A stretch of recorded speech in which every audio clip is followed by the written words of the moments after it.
Hello, everybody. It's Gary Stuckey with Real Music. On today's show, I've got a talented guy, musician, Malcolm Bruce. He's the son of the late great bassist for Cream, Jack Bruce.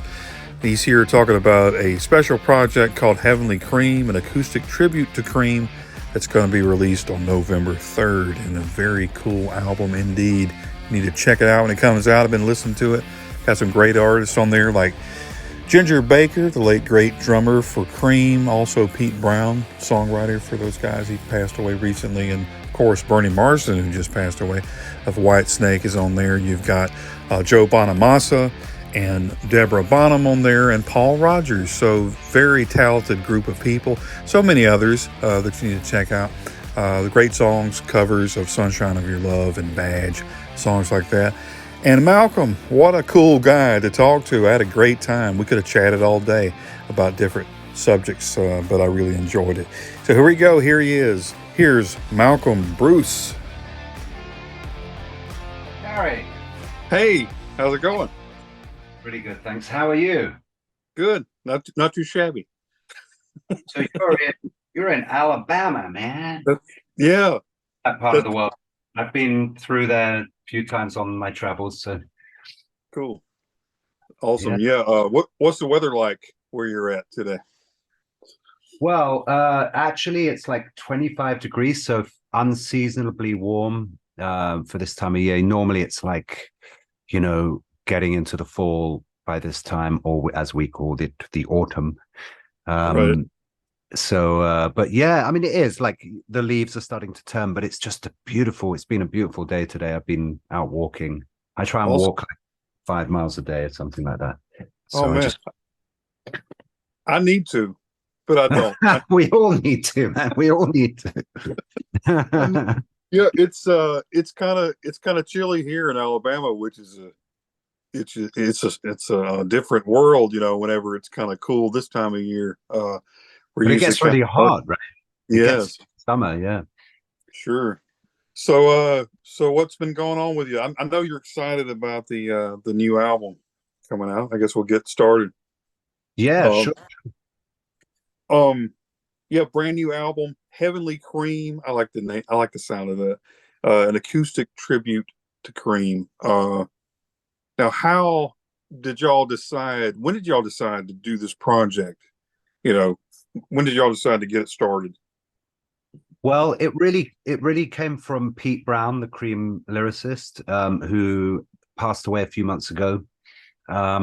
So back in, I guess it was 2017, he was talking to Mike Carden, who's the A&R at Quarter Valley Records, but they had a long relationship going back decades. I think they'd known each other and done various different things together. I think Mike was at Eagle Rock at one point. He has a long history in the business. So they were talking about Pete and his writing partner Mark Waters had already made a documentary about Pete's life, which actually hasn't come out yet.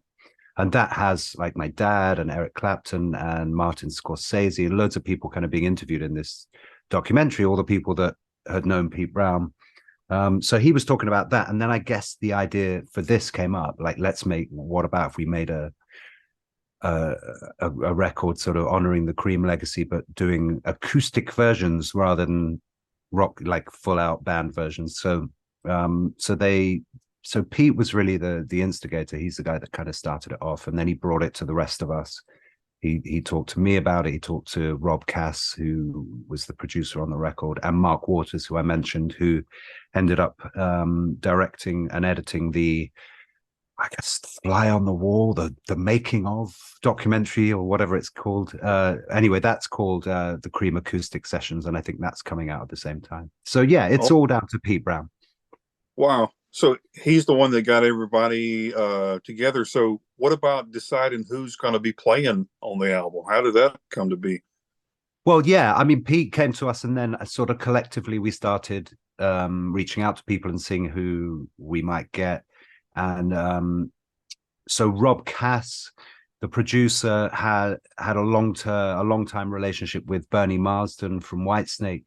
he'd produced a bunch of Bernie's solo records, but he'd also been the singer in Bernie's band.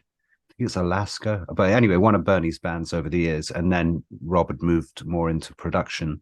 So and actually my dad's last record, Silver Rails, but Rob also produced that, and he brought Bernie in to play on that. So we immediately approached Bernie because he's just passed away as well. So, but Bernie was such a wonderful guy, just a really nice, positive person and super talented. And so we approached him. He immediately agreed to do it. And then his friendship with Joe Bonamassa made it much easier for us to approach Joe and for Joe to agree to do it. I think Joe agreed to do it on the proviso that he had a photograph with Ginger. Like Joe doesn't have to do anything he doesn't want to do, obviously, at this point, you know. But I think he had he'd done a show with my dad, and he'd also played with Eric. So I think he wanted to sort of round it off by doing something with Ginger, because Cream was one of the bands that he liked growing up and influenced him. So that was easy. And then we just sort of started contacting, you know, Neil Murray, the bass player from Whitesnake. He came on board because of Bernie, and Pete really wanted Bobby Rush, so we contacted him and he agreed to do it. And Paul Rogers agreed to do it. So, you know, Deborah Bonham, we all knew, she's lovely and an amazing talent. So yeah, we just kind of, you know, the nature of these things, it takes a little while. See who's going to say, no, I'm not interested, man. No, I'm too busy, you know, or I'm too famous. No, Sure. how dare you ask me? You know, all that. Right. How dare you? They're right. Who wants to play on this album? Yeah. Right. Just everybody. A bit of a process. But I think we did pretty good. I think we got some really nice people together, and everybody involved in it was there for the right reasons. You know, they gave the right energy to the project, I think. Awesome. What was the atmosphere like and the mood like when recording this? I mean, you've got all these great people, and you know, and of course, I guess Ginger Baker, his last recording, I'm guessing, right? So yes, what was that like? Just, you know, being there, and especially looking back now that a lot of these people have passed away. I mean, when you just talk about it, you know, they're not here anymore. Looking back, how special was that? Well, I think it was special anyway, for a number of reasons. You know, if you get in the Abbey Road, for instance, you know, that's the first thing. It's a very special place with all that history. And, you know, the few times I've gone in and done various different projects there, it's always that kind of holy feeling. You know, it's a sort of sacred feeling because you're in this place and you're aware of the history, but it's also a very kind of practical place. It's laid out in an incredible way that just makes everything very productive, and everyone, you know, you don't waste time in a situation like that. You kind of get on with it. But it's also just everybody involved was very positive. So yeah, I mean, it was a special experience with all of those people. I mean, being in the studio with Ginger was amazing, but I think you're right. Like, certainly looking back on it now, I mean, Pee Wee Ellis, who was James Brown's sax player, and he was living in the UK with his wife, but had also been in Ginger's band for many years as well. So you know, it was interesting, like getting people together that already knew each other. And now looking back on it, these people aren't here anymore. So yeah, I mean, in a sense, it's like a document of these people and their talent, and capturing them at the end of the road for them. But it didn't really feel like that, and the performances weren't like that. You know, everything was just wonderful. There was nothing weak about it. You know, and I mean, Ginger's health wasn't great, but he played beautifully. So, you know, I guess we were all honored and proud to be there with him. And he was still Ginger Baker, of course. He was still, I mean, I knew Ginger for a lot over the years, but I wasn't super close with him, but I experienced the really friendly side to Ginger. And then I'd experienced the kind of gruff, you know, fairly insulting side to Ginger, you know. like it's just, you know, the myth that he was the man and the myth, you know, in that sense. I guess, you know, it's a little kind of mythology surrounding him as part of the rock history that we all share. So yeah, it Sure. was fun. I imagine it was pretty fun. Now you play, I know you play all instruments, right? So, but you play Well, a few. mainly, well, you play mainly piano on this, right? Mainly I played quite a lot of bass, bass. piano, and I think guitar on one or two songs. So yeah, I mean, those are the three instruments. I sing and I play those three instruments. That's kind of what I do. I mean, I could play a very bad drum part if somebody needed it, and I did learn the violin for like 7 years, but I wouldn't claim to be a violinist, you know. But if you wanted some dodgy like long note in the background, then I could probably do that. Awesome. That's cool. The recorder, I can play the recorder. I mean, anyone can play the recorder. I'm sure there's all kinds of instruments. You never know till you try. You know, you gotta try. Yeah, Well, that had to be a lot of fun recording and everything. yeah, Um, well, the absolutely. "Sunshine of Your Love" that's the first single, right, from the album. Was that? Yes, that's just come out a week or so ago. Um, and that's featuring Joe Bonamassa singing and playing guitar, Bernie Marsden playing guitar, Neil Murray on bass, me on piano, Ginger on drums, and Abbas Dodu on percussion, who is a Ghanaian friend of ours and friend of Ginger's, uh, as they call them, master drummer.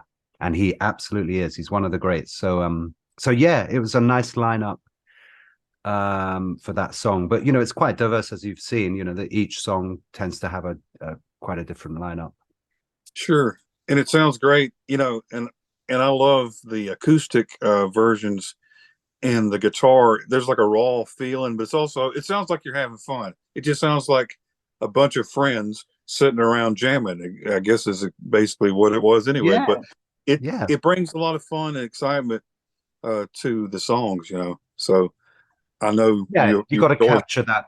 You got to capture that spontaneity. I think with this music, because that's, you know, in a way, that's what the original guys did. You know, it was they were making it up and feeling it out. And there has to be a kind of looseness to it to some degree. I think it's music. It's this kind of music. You don't want to be too uptight about it all. Um, you got to have some feel in there. You know, hey, you're from Alabama. You know what I mean. Hey man, you know, of course.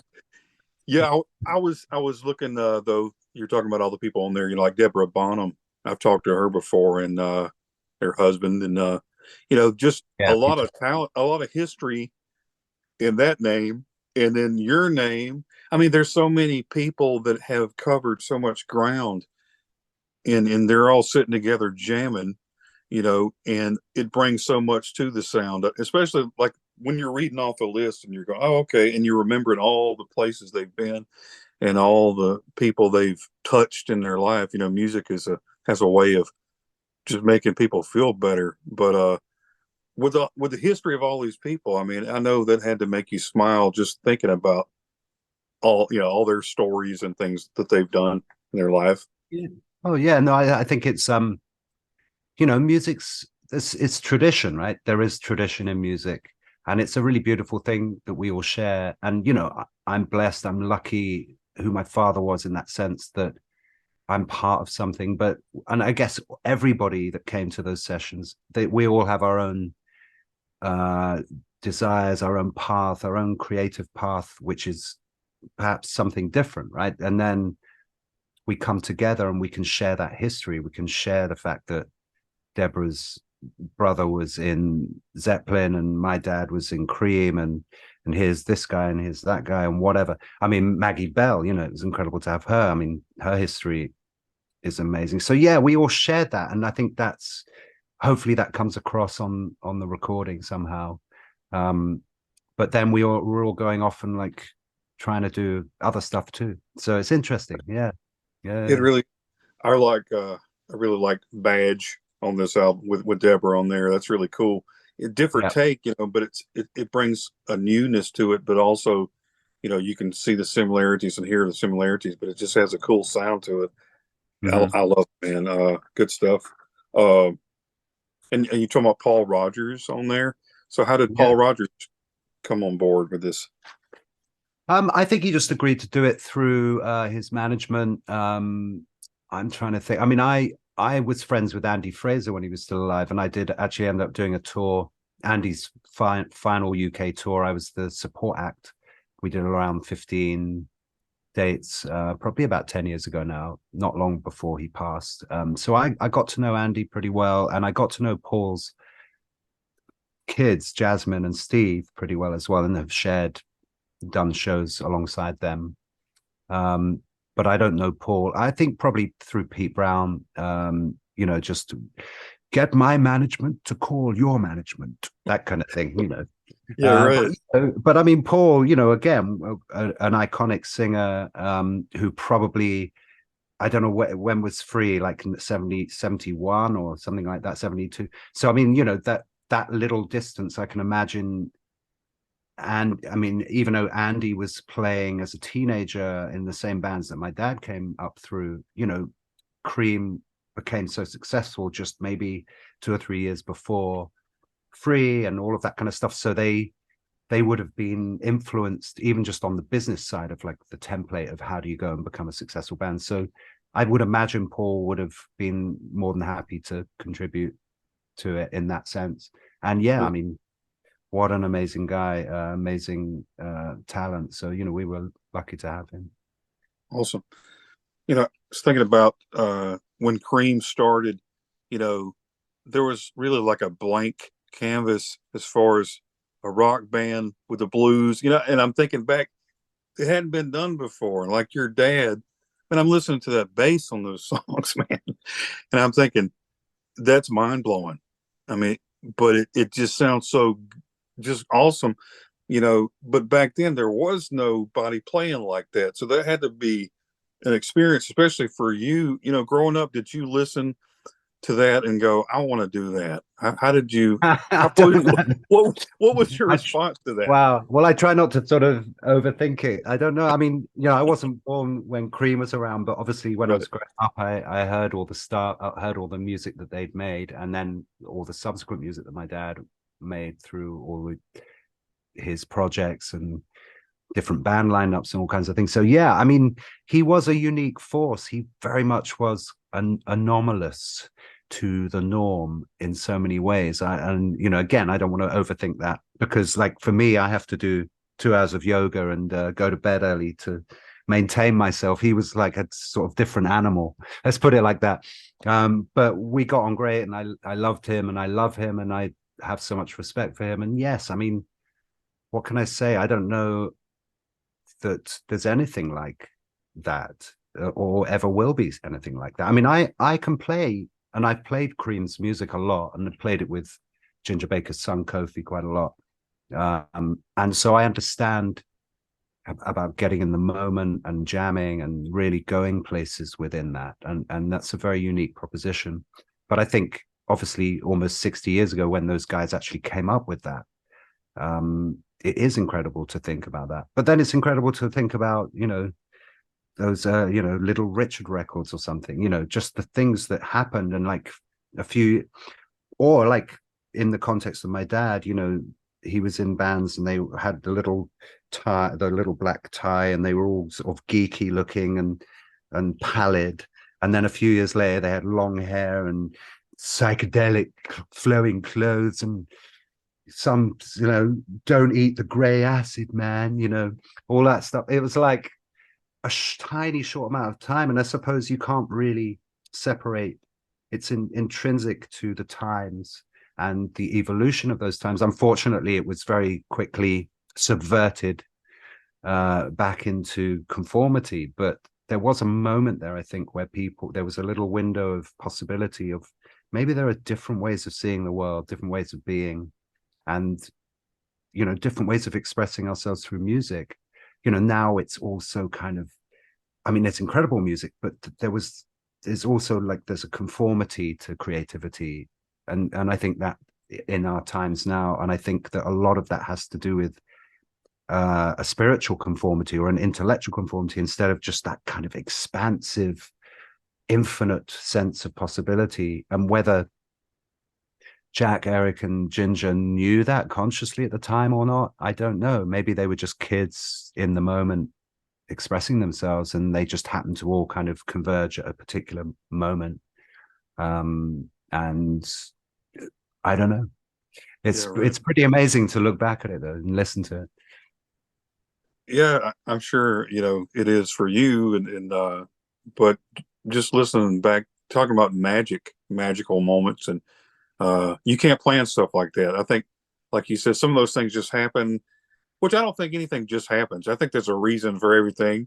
I Sure. think people come together for a reason and a purpose, and what a purpose. But I No, I think know it was that, a very important band. I mean, I think it was a very important band as a kind of point in time, and I'm not sure that it's ever really been kind of explored before or since in that same way. I mean, it's very simple music.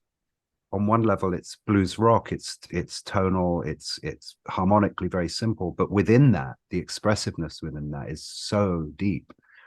So it's kind of, I guess, with jazz music, there's also improvisation, but it's a particular kind of language that might be a bit harder for everybody to get into. Whereas I think, blues rock is something certainly in Europe and the US, and Russia actually, well, probably everywhere. I don't know.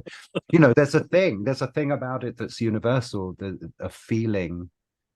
And I think people get caught up in the kind of 12 bar concept of what blues is, this kind of simple harmonic 1-4-5 kind of harmonic framework, but actually blues is in everything, really. I think it's a feeling, and it can be in the most chromatic of music, it can be in classical music, it can be in all kinds of things. It's just a sensibility, a sense of phrasing, or a sense of touch, or I don't know, it's hard to put into words. yeah, exactly. Um, well, whenever y'all were doing this album, and things were coming together, I don't know, like the relationship, like Eric Clapton, was that ever an idea, or did he ever say anything about that, or how was that? But this particular project, yeah, I think they did approach Eric and he declined, but I don't think it was because he felt it was a bad idea. I think he just is doing his own thing. Ginger had sort of pretty much retired by that point, and when we asked him, I think he felt appreciated. I think it was nice for him to do it, because I think he probably knew his life was winding down, and he wasn't really going to be able to go out on the road so much anymore because of his health. And so that was a different situation. But I think Eric, because he's was active and doing his own thing, I'm not sure he felt it was the right. I mean, I can't speak for him, but he did play on Pete Brown's new solo record that I was involved with, that we made with Pete just before Pete passed. So that should be out next year as well. And Eric's playing on the title track for that, which is called The Shadow Club.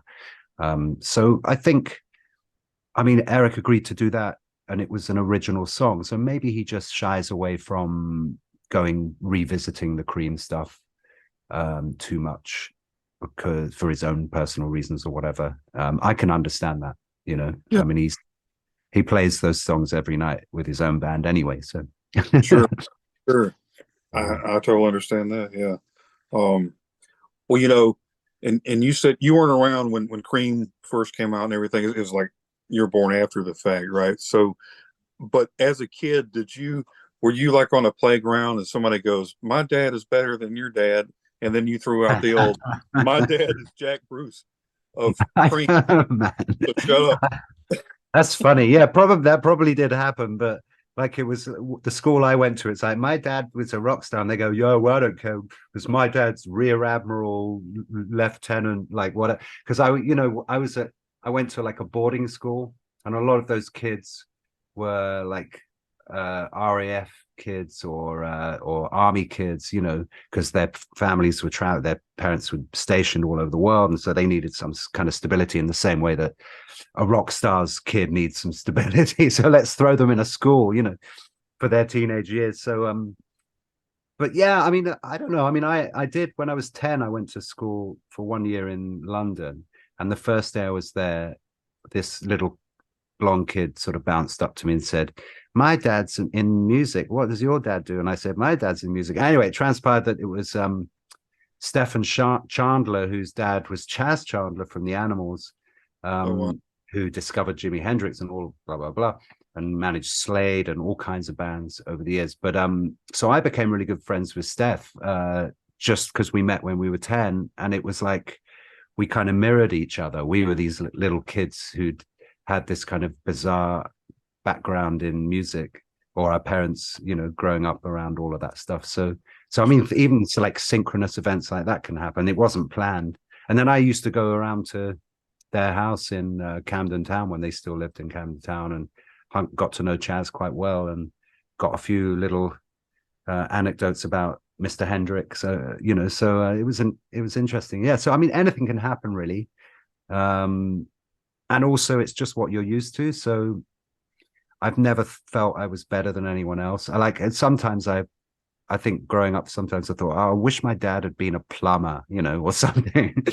I wish my dad was a bank manager. Then I could rebel against him. It's like when your dad's a rock star, if the form of rebellion would be to become a bank manager, I guess. I don't know. Yeah, right. I'll show you, doggone it. Yes. I'll go a plumber, yeah. I'll go fix the sink. I'll Yeah. show you. Yeah, don't mess with me. Yeah, exactly. Talking about a small world, though, I mean, you're running into the kid whose Yeah, dad. you can't make that stuff up. I mean, and Steph's I saw him a couple of years ago. We haven't seen each other that much in recent years, but I did see him a couple of years ago, and we keep meaning to meet up. And he's become very successful in the music business in a different way, managing EDM, like dance acts and running clubs and things like that. So yeah, he's had a lot of success too. So yes, can't make any of it up. I think just whatever happens. It's an amazing life, right? Yeah, for real. Well, growing up, like you said, with your dad, I mean, on your own ventures as far as playing music and things like that, how did you use that for your benefit? And I know you want to be a separate entity as far as going on your own and doing your own thing, because sometimes that's good and bad, because you're under the shadow maybe of your dad, and people are like trying to compare you and going, your music isn't as good as your dad, or you need to do this. How'd you decide, musically for yourself, how you were going to approach music? Well, I mean, I think I'm still in that process of discovering myself, but I very much am my own person. But I think the challenge is, how does that work in terms of business? How does that work in terms of the industry and the expectation of the industry? Because if I go to an agent and they say, great man, let's put a Cream band together, and then I can sell it to the venues. And I've done that a lot. And over the last sort of 5-10 years, I've done that a lot, and it can be really successful. But then people abuse that. I've been in a court case recently. Anyway, not important, but so it's figuring out and having the strength and the resolve to go, no, actually, I'm going to put that to the side now. I've done that. I have honored my father, and I will always honor my father. But I've got this body of work that's emerging as a songwriter that I really want to get out there. But it's being taken seriously, and I think, I don't know, on the top of in the terms of the rock music industry, I suppose we could talk about Sean Lennon, or we could talk about Julian Lennon, or, and there's countless examples, but those guys will be at the pinnacle of the challenge of being the kid of somebody that famous. And so I would, and Julian sounded like his dad. So I think that was, and Julian's amazingly talented, but I think that probably for both those guys was a real challenge. Like, how do I become accepted for being an individual rather than just being the son of somebody? So, there's a lot of demons to work through, but you can work through it. And I think then it's just about finding the right people that support that process and go, yeah, actually you do have something to say that's not just a cover version of one of your dad's songs, because we think that's the easiest way to sell it. So anyway, I'm still trying to figure it all out. I've got a record coming out. I'm in the middle of making a new record that'll be out next year, and I'll be touring. So that'll be the next stage to see if I can get that out on a proper level so that people can hear it. Awesome. But at the same time, I'm really proud of this record, you know, and I'd like this record to be a success too, because I think this music has become part of our collective tradition, and I think it should remain that. You know, these have become kind of standard rock songs, you know, and of course some of them were already, and Cream were covering them. Some of those, you know, iconic, you know, Sitting on Top of the World or Born Under a Bad Sun or whatever had already become classic songs. So yeah, I'm figuring it all out as I go along. Yeah, well, the music that you're putting out now, you know, the Cream tribute, you know, Yeah, especially this generation is a musical generation. They're probably going back and listening to some of the old stuff, and it's probably a good time for them when they hear this to go, I'll check out the old stuff. You're bringing that back, you know, bringing stuff back and bringing the music back and paying a tribute to it at the same time. It's got to be a big deal for people when they hear it, and it's got to put it in the spotlight, you know. So that probably helps out a lot whenever there's such an awesome band like Cream and you're bringing it back. That's got to be really cool, right? it's great, and all the connections with the people, you know, that were involved with many of the people that were involved in the project. So I think it's really nice, and I think the way we approached it, that we weren't, you know, those original recordings are so iconic, and my dad's voice is such a unique thing, and as you said before, the bass playing, but the guitar playing and the drumming, the whole thing was, there's no point in trying to compete with that. So we just took a different approach, in the same way that there have been countless versions of all great songs over the years of whichever band or whatever. There's just so many different ways of approaching something.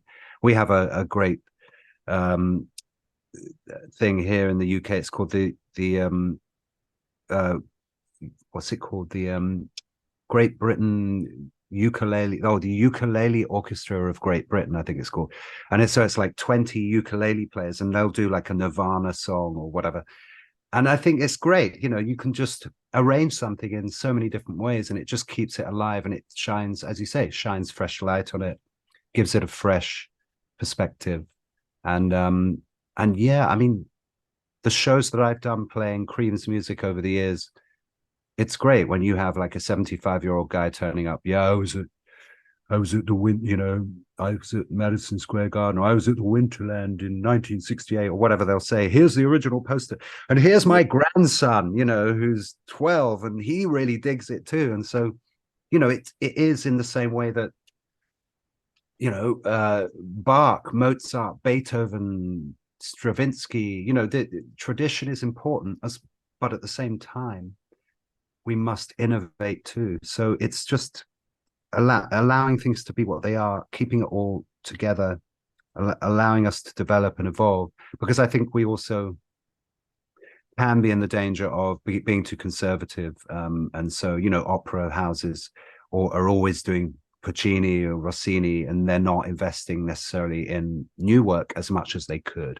And I think it's the same. We have the same problem right now, and it's economics. You know, we have a problem with how do new bands become successful when there's so much, you know, tribute. There's a whole tribute scene that takes all the gigs, and the audiences support that rather than going, oh, let's check out something new.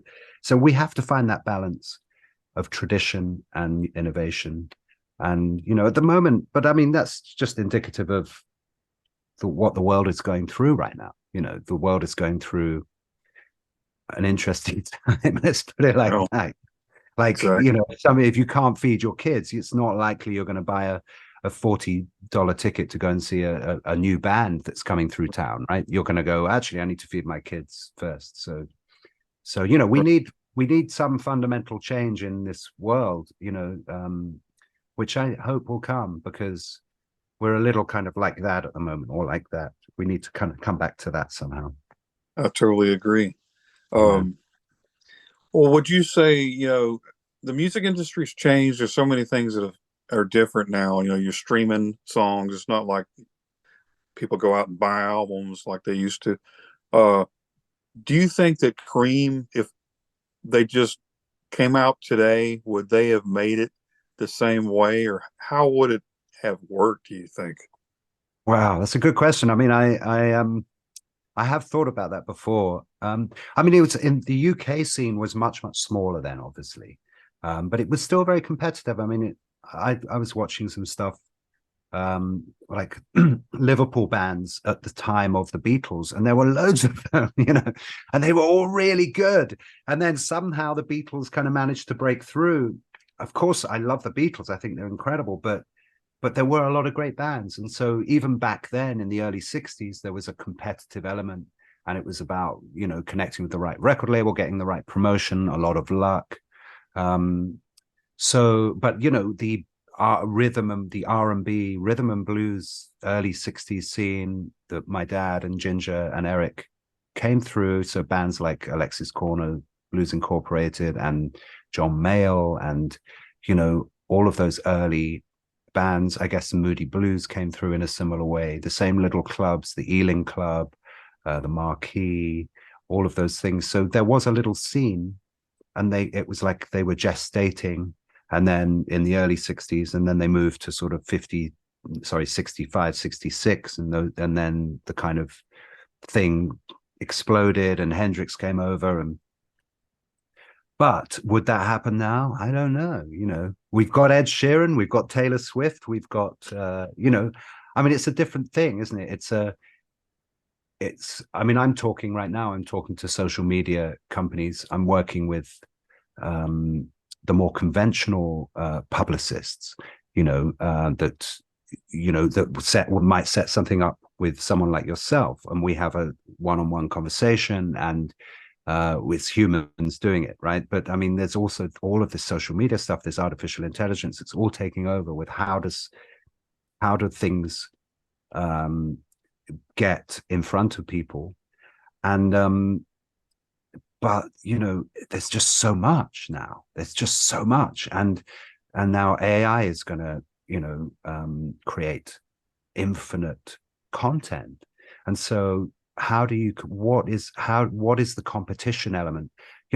Competition is healthy in the sense that it breeds quality, because you're competing. You're going, oh, that guy did that. Wow, his voice is awesome. I better practice harder. Or, wow, that guitar player, I never thought of bending a note like that. So maybe I'll go practice. Like, competition is part of evolution.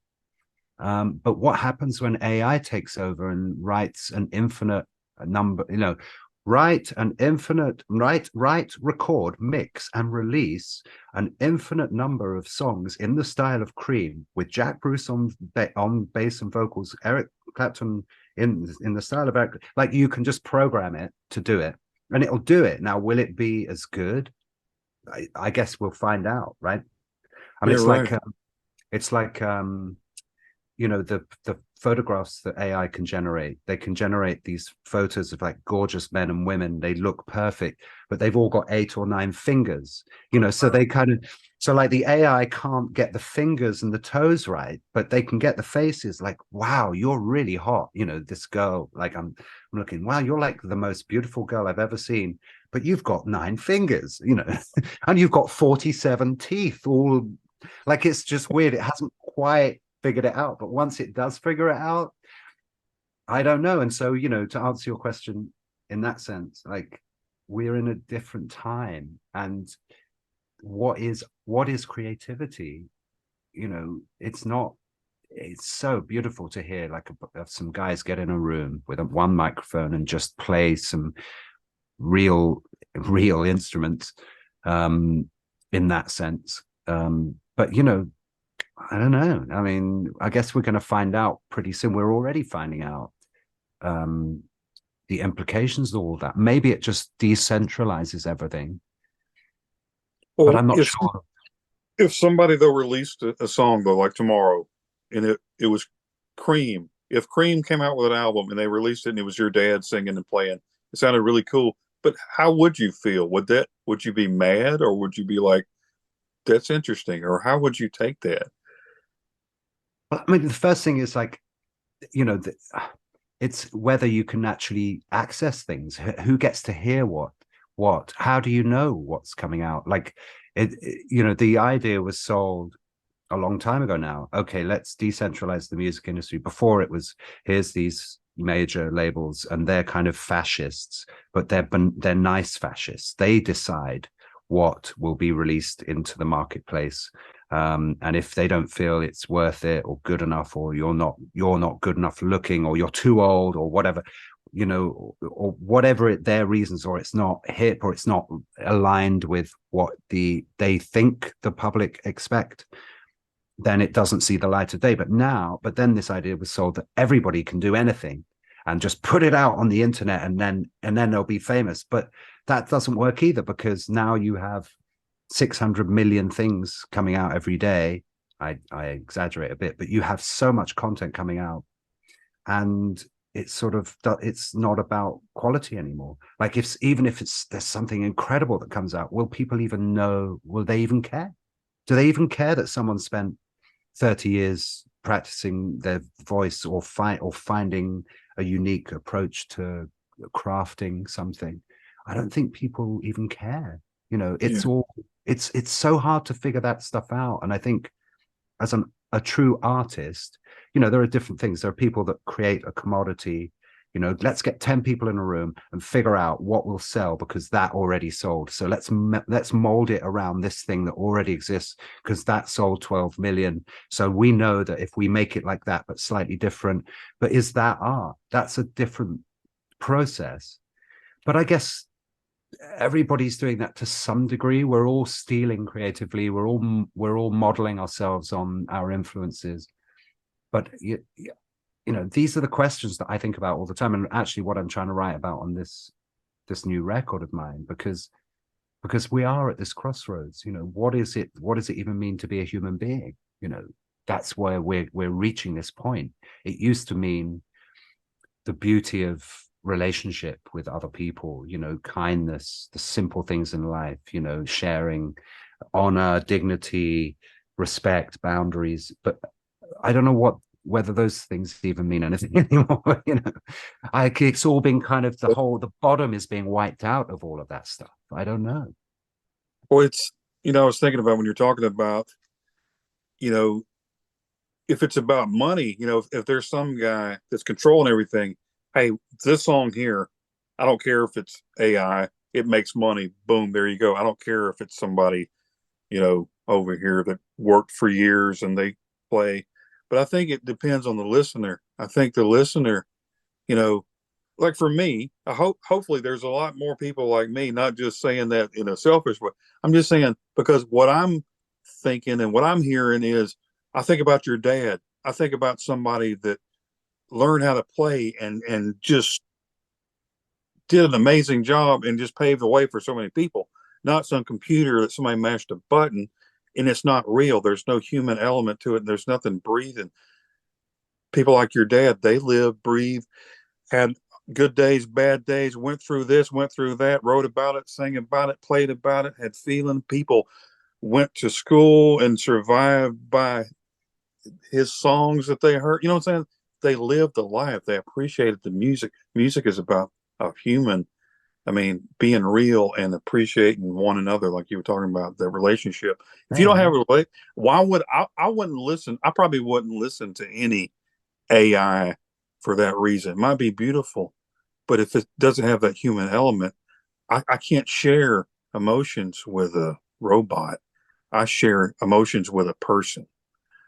But the problem is we might not even know anymore what we're getting, you know, and that's, I mean, it's like nutrition, you know, we're told something's organic, but actually it's grown in a petri dish. But it might be organic because it's got a stamp of being organic or something, but it's still grown in this metal dish with soil. It's not grown in the real soil. It's grown in a dish with soil. But they can call it organic. So they call it organic. And then you go to Whole Foods or whoever, and they say, yeah, this is organic because you know, their network of sales makes that okay to say that, right? So I mean, everything becomes denatured, denatured, denatured, denatured. Then everyone's getting sick by the age of 40, 50, 60. They're all in hospitals spending all the money they made in their whole life back to try and live another 10, 20 years with this, with a terrible kind of quality of life, you know. And there's a cycle. Now, obviously, I'm being negative, because the positive side is that I think a huge swathes of people are waking up to the implications of how where we've allowed ourselves to go to become de-spiritualized, to kind of fall out of touch with, however we want to frame it, with the divine aspect of ourselves, with the divine aspect of experience. So, you know, we, as humans, we can't, there's only so long we can get away with it without going, wait a minute, what the hell's going on here? We need to reassess this. But the problem is there something now on the horizon which is not human anymore? It's like transhumanism, it's post-humanism. It's like, humans, we don't need those guys with their issues and their anxieties and their neuroses. Maybe if we kind of get rid of them, we could just have more of an automated world and just have like a small amount of people. Like, maybe we'll just kill off like the majority of the planet. And then, I mean, I'm not saying that there's a conscious effort necessarily to do that, although some conspiracy theories would argue that stuff like that's going on. It doesn't really matter, but it just feels like we're on this precipice where we could actually create through technology something that we're not able to control, you know, and then, which we're already doing. You know, it's a nice idea to say, yeah, I really love real music, but what if through algorithms and through really clever technology, it was actually, you actually wouldn't ever hear it again. You know, you wouldn't have the opportunity to hear that stuff. And then the successive generations grow up and they're only allowed to hear things, and then they don't know what they're missing. They essentially grow into a world where they wouldn't even relate to that, because they're not accustomed to it, in a strange sort of way, like people that have never heard, you know, anything from the classical music, the Western classical music tradition, or Indian music, or African music, or what, and they're like, what's this? We don't know. Or like music with the fragility of what it is to be human in it, with mistakes, or you know, those human elements. It's not all pitch corrected. Maybe there's a slight pitchiness to a phrase or something, and that's just what it was like to be a human being, you know. But no, let's get rid of that. We need to put it all through auto tune. Oh, you know, whoever's in control, I mean, you know, that's their plan. I mean, it's kind of scary. It's kind of that way with history too. You know, you could erase revisionism, history, yeah, right, and just start all over and say, no, that didn't happen. Pay no attention to the man behind the curtain. Yeah, but I'm just saying, there's a lot of stuff that could happen, and the future generations would miss out, all because somebody was really greedy or selfish. And my hope is that never happens. That's the whole I mean, reason. pluralism is a great word. You know, humans are capable of living in a pluralistic society, which means we can have things there that we don't agree with, that it's like, that's cool, man. If you want to believe that, as long as you don't cross over and it doesn't affect me, like, let's all live in harmony. We can have different religions, we can have different ideas, different races, even though there's only the human race, in my opinion. But we can, if we want to divide it all up and say there are differences, let's do that. Let's let people do that. Like, pluralistic living is where it's at.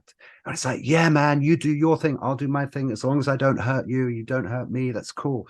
But we're living in a world where we're trying to shut everybody down. Everyone's got to take sides. And if you're on the wrong side, you get canceled out. And it's just crazy. It's like a mental illness, basically, of the inability to be okay with other people being different.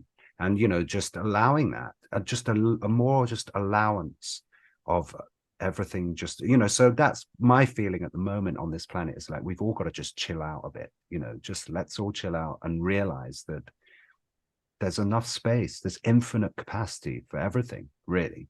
There's infinite resources. And, you know, let's stop hoarding it all. Let's just allow everybody to have their own thing, you know. That's my solution to all problems on the planet. It has been spoken. Hey, and now you're going to go and run for, you know, prime minister or something. Hey, but I doubt say, it. You doubt it. Okay. They won't Well, you know, me. Well, makes sense. Well, to summarize this whole conversation, though, but uh, music, though, and I believe this, music is what's going to prevent or at least slow down the process. When people understand the realness of music, the people behind the music, and when you're bringing music from the past, from like your dad's music to today, and people are reliving their experiences, the granddads with the 12-year-old kids Yeah. are bringing that to them. So today they're hearing music that was from 60 years ago, 50 something years ago, and they're experiencing it maybe for the first time. You're continuing that. So then one day that kid goes, "This is real music. This is good. Here you go." And when you Yeah. carry that, if you carry that idea from this generation to that generation, if you don't erase all that, you don't erase the good, you don't erase the bad, you keep the experiences, because that's what music is all about, all the life and experiences that you go through. And I think it's a good thing when you bringing back music and paying tribute to people that have done an amazing job. It's going to keep it going, and that's why I'm glad Yeah. that you're doing this project, this new Well, thank tribute. you, and I think especially in America, but over here in Europe too, there's a healthy live music scene of what you're talking about. People playing music together in the real humans doing that, interacting, and but it's hit by economics. It's struggling, but it's still there, and I think you're right. I think we do have a responsibility to keep it all moving.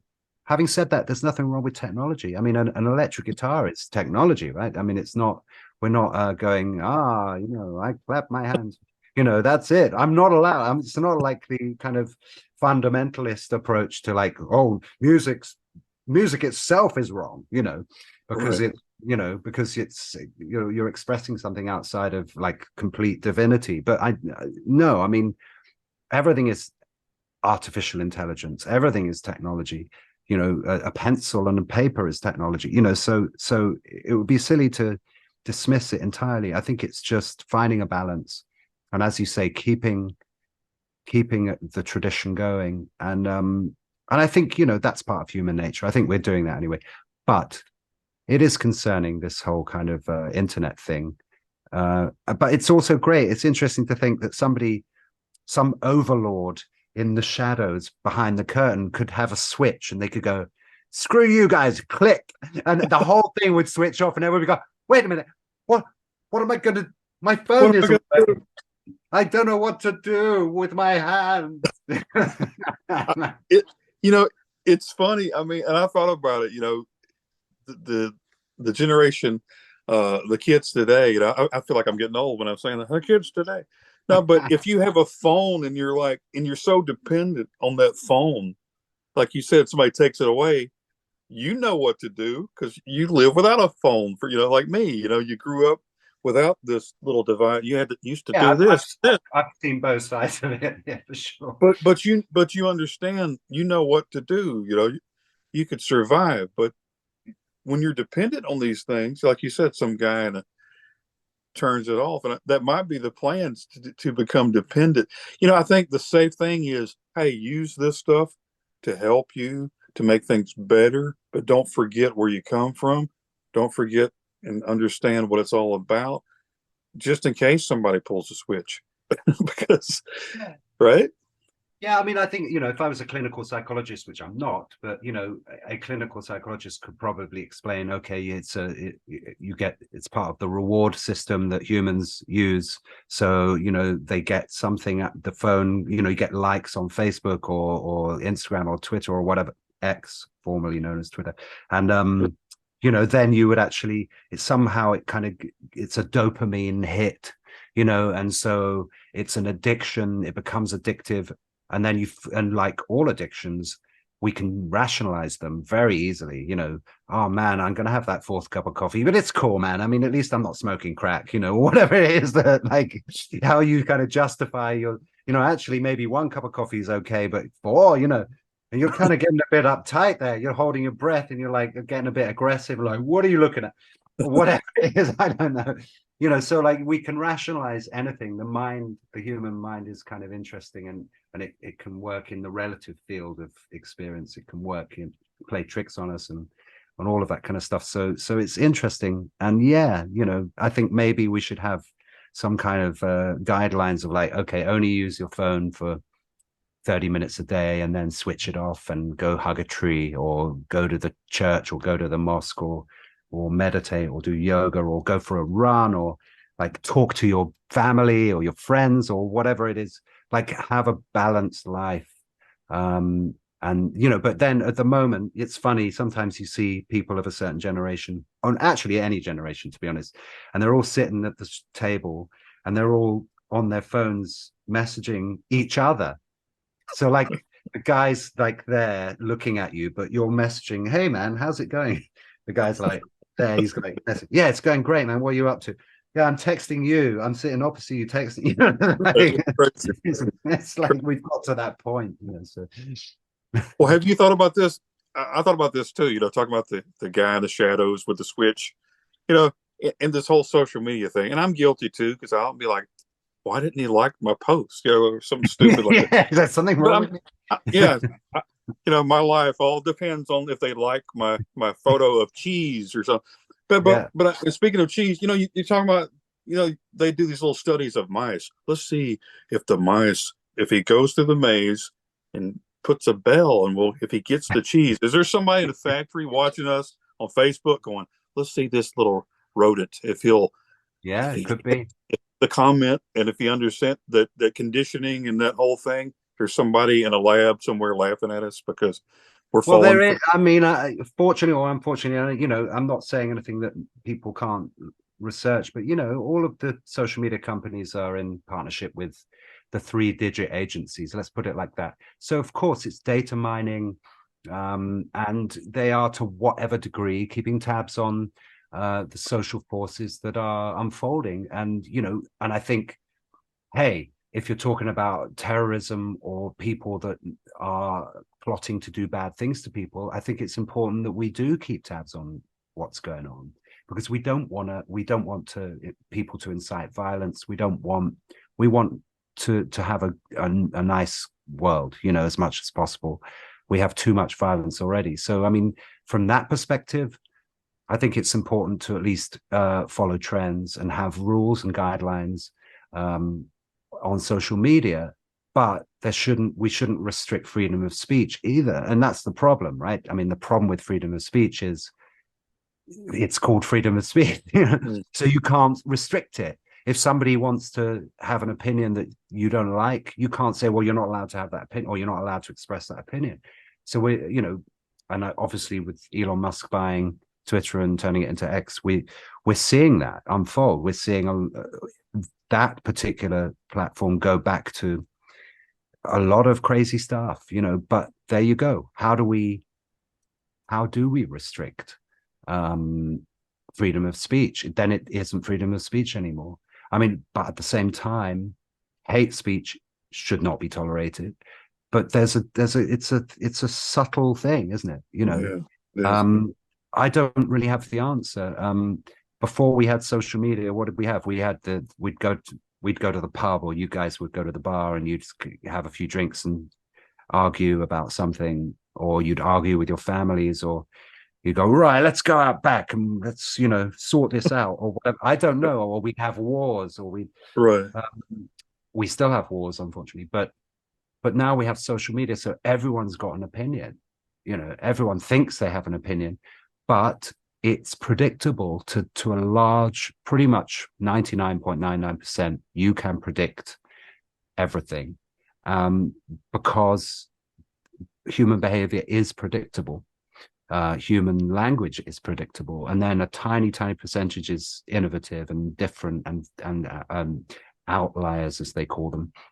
So yeah, I mean, that's what's going on. They're watching us for sure, on whatever level. But I'm not sure that me and you are important enough to like, oh no, they're coming to take me away. I don't, because I'm just a musician guy, I mean, I might say something a little controversial in a song, but I'm not trying to hurt anybody. I'm just trying to express myself. But yes, I mean, we're right in the middle of all this stuff, aren't we? Like, I guess we're all figuring it out. And yes, if the shadowy cabal who have got their finger on the switch have an agenda, I'm sure they do, because we've all got an agenda, right? You know, to Right. some degree. So, you know, I think it's important not to just think, oh, this is all, it's all random. Of course, you know, a corporation is going to have an agenda to make money and to shape, subtly or otherwise, to shape public opinion in the direction of monetization and conformity to ideas that keep those social forces within a, you know, a capitalist or socialist or whatever the society is going to be. You know, we've known for hundreds of, well, certainly for over 100 years now, we've known how to control people, control populations. We used to do it through religion.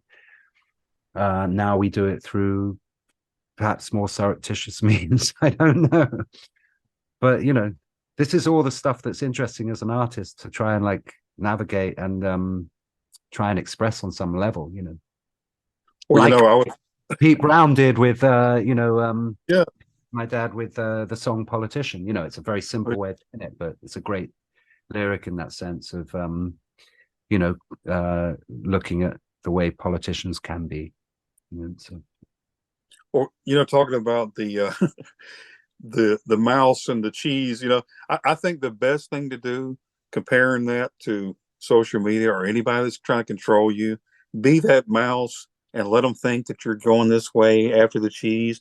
We've studied him, for 20 years, and he's going to go this way. Then he's going to climb this, and he's going to ring the bell. When you get there, don't ring the bell. Go that way, and just Yeah. freak them all out. Just so do that with anything that you do in life. Prove them wrong. Go that way. They want you to do this. Just pretend you're going along with it, and then suddenly go that way. Yes. Just- Well, now I just- now like I write poem. Me and my friend write things on Facebook occasionally, and we're a bit sort of controversial or naughty. Nothing bad, but he wrote something the other day, and I just wrote a poem. But I kind of, the inference of the poem, if anybody read it, would kind of, yeah, okay, he knows what he's talking about, but he's not coming out and saying it. that is the key, I think, is giving people something, but not giving them everything. But never tell anybody your whole story, because let them question. Because if you do, they know everything about you. They can use that against you, right? But if you're this mysterious guy that they don't know everything about, you might just pull out, you know, But some it's kind that of thing, you know, we know human nature on an even on an energetic level, let's put it like that.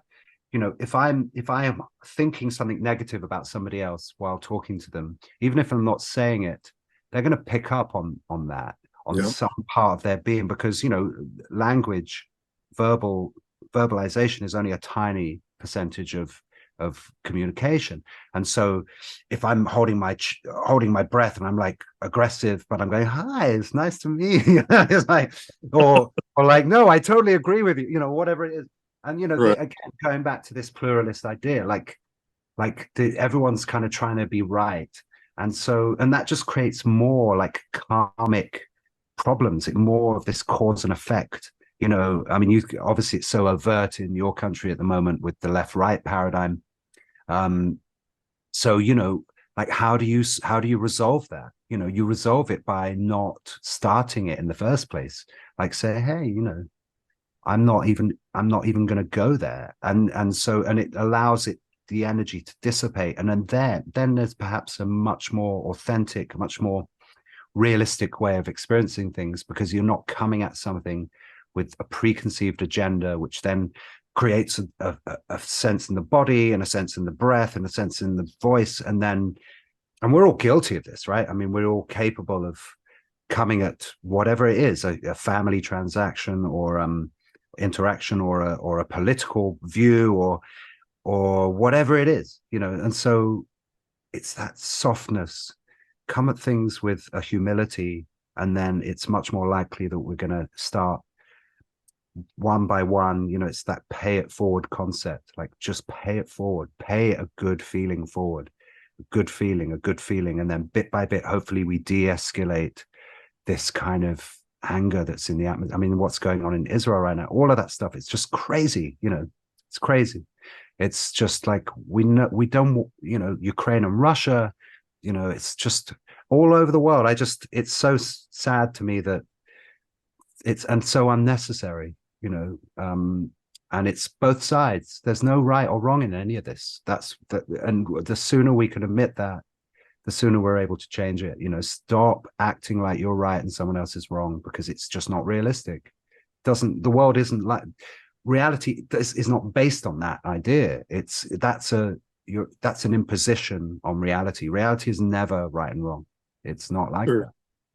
that. That, I think drawing the line, when people talk about the left and the right, when somebody says this is right, this is left, you may not agree with everything on the right, but because that's your side, you're going to go, we're on teams.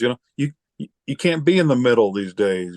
But it's also swapped around, because the neoliberal concept in America is now like the more right wing, and the right wing is more like power to the people, man. It's like all the paradigms have shifted and they don't mean anything. And it don't even, like you just said, it's like if that's your side, your side switch teams and you don't even realize. So why even have sides? Why not just say we've all agreed that this is wrong? I know one thing: war never solves anything. Can we all agree on that? Yes, we can. Well, let's stop it. Yeah, war is this. War is money. It's the guys in the.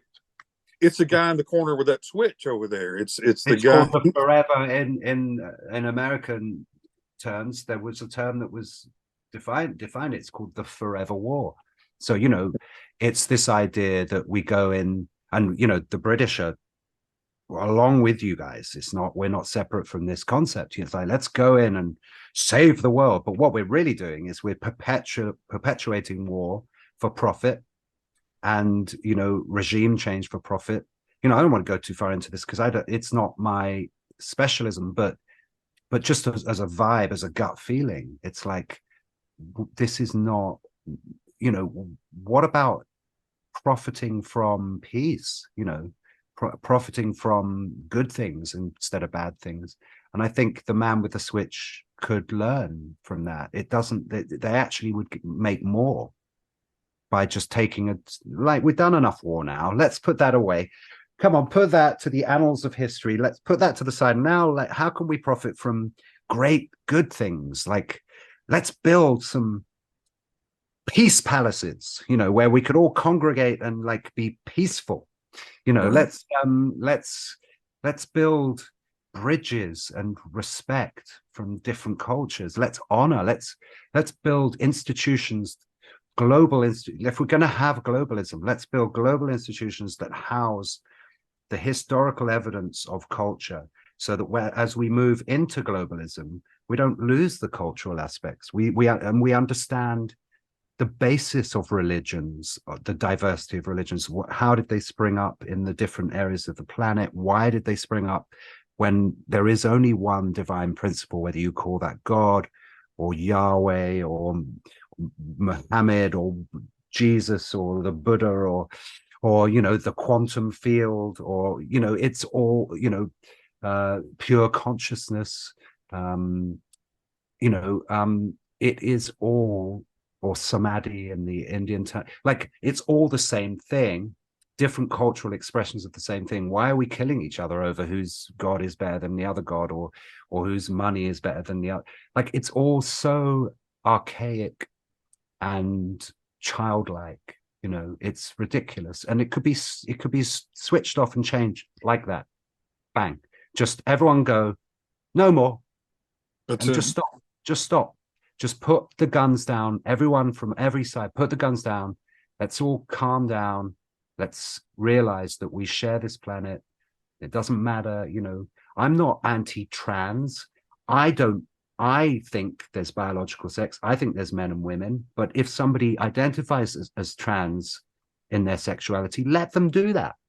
Let them do it. Don't say that's wrong, because I'm not that other person. Let them do that. If you don't feel that, that's okay. So let's not create anger and aggression about that. Let's let them, each person, decide, and then we can have a discussion about it. We can have a discussion about what might be real and what might be more of a mental health issue, and then we can kind of work like, why is there mental health problems? Like, what is it because of the disconnection to our spirit, to the deepest part of ourselves, and perhaps I think that might be a large part of it. So let's get back to what that is, whether it's whatever religion or spiritual tradition, what is that all about? And what is economics? Can we have a world where economics is secondary to mental health and secondary to everybody having a basic standard of living, not but also have a free market economy with competition, but not a predatory capitalistic type of economy that has an underbelly of incredible losers. Maybe less than in historically socialist governments have had, but let's figure it out. Let's talk it through. Let's find the solutions that you're a bloody commie red, let's kill you, or right. You're a fascist, or you're forget all these things and just let's calm down and figure it out, But I mean, maybe I'm an idealist. I don't know. Maybe that's what changes everything. When people realize they're on the same page, I think it's about realizing you're not the enemy. I'm not the enemy. We're not trying to. The enemy is inside. The enemy is an eternal struggle, Well, if you allow somebody to offend you, that's on you. But if you know what I'm saying, if you try to approach somebody peacefully, regardless of what they are doing, if you have hate in your heart, you're already, have something to fight with, But if you come at somebody with understanding, regardless of what they do, that's the key. And I think that, all this kind of just summarizes the idea of going back to a place. Hey, late 60s, the hippies, maybe I'm a modern day hippie, but they were jamming to Cream and there were wars, but they kind of realized some things that maybe we kind of have forgotten about. And that's the war is stupid and we need to get along regardless of what we just believe. Get into the moment. I think that's, if we talk about Cream's music specifically, I think one of the lessons I've learned from it is that it is a kind of vehicle to get in the moment, to transcend all the duality and all the thinking and all the issues and the problems, and just I really feel this is moving me and I'm in the moment. And when you play that music, you get in the greatest feeling is when you lose yourself. It's like a Zen state. You kind of lose the sense of self and you're just expressing in the moment. And again, it's like the humility in that kind of experience. There's a power in that experience, but it's also a humility because the agenda disappears, the trying to do or be something or everything, that all just evaporates, and then there's just what's happening.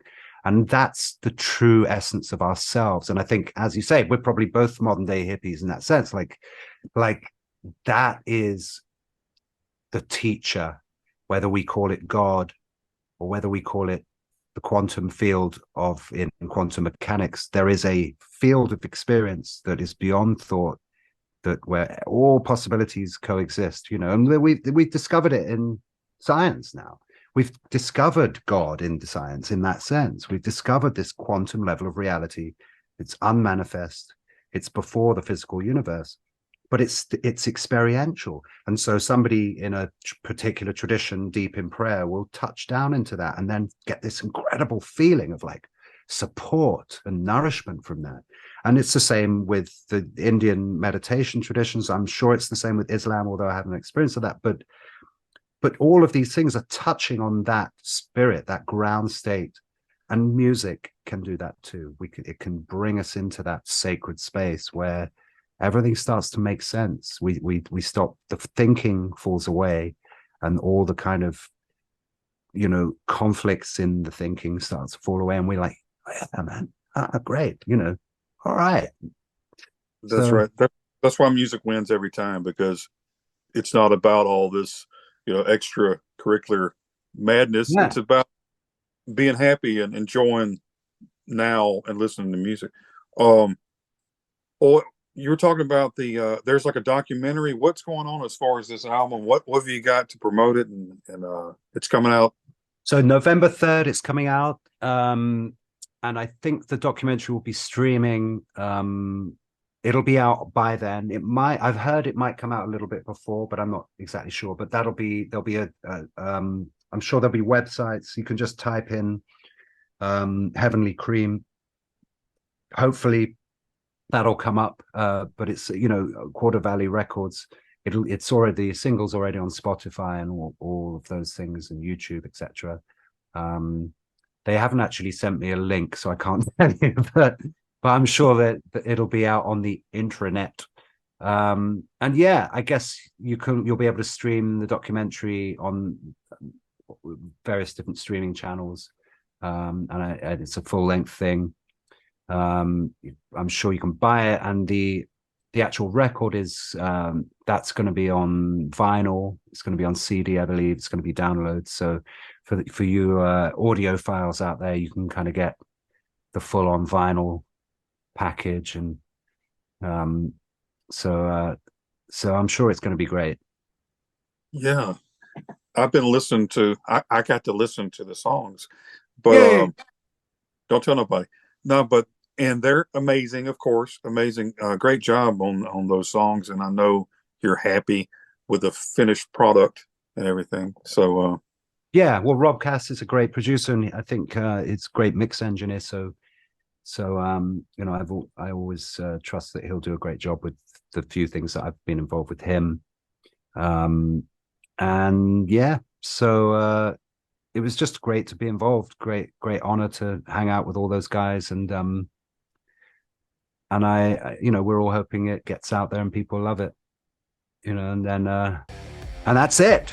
And then next year I'll be bringing my own record out, and but that's like next year. So, but this is the introduction, so people go, hey, tribute to your dad and all those guys that were a part of it, and then it ushers in your music, and everybody's happy. And then I hope so. Yeah, it's very different from this record, but that's okay. It's what you're all about, though. Hey, I'm eager to hear that too. I want to check that out whenever it comes out. But, well, I'll send you it, and maybe we can chat again if you're up for it. So. Hey man, I could talk all day. I'm just saying, I know you got other things to do, but this was a great conversation. I appreciate you talking with me today. But I'm gonna be letting everybody know about the new album and everything, and I appreciate you. Well, thanks for your time. Yeah, really good to connect, and chat again soon. All right, man. Thanks for tuning in, everybody. Be sure to check out Malcolm Bruce and the guys on the tribute to Cream called Heavenly Cream, going to be released on November 3rd. And until next time, everybody, whatever you do, keep the music real.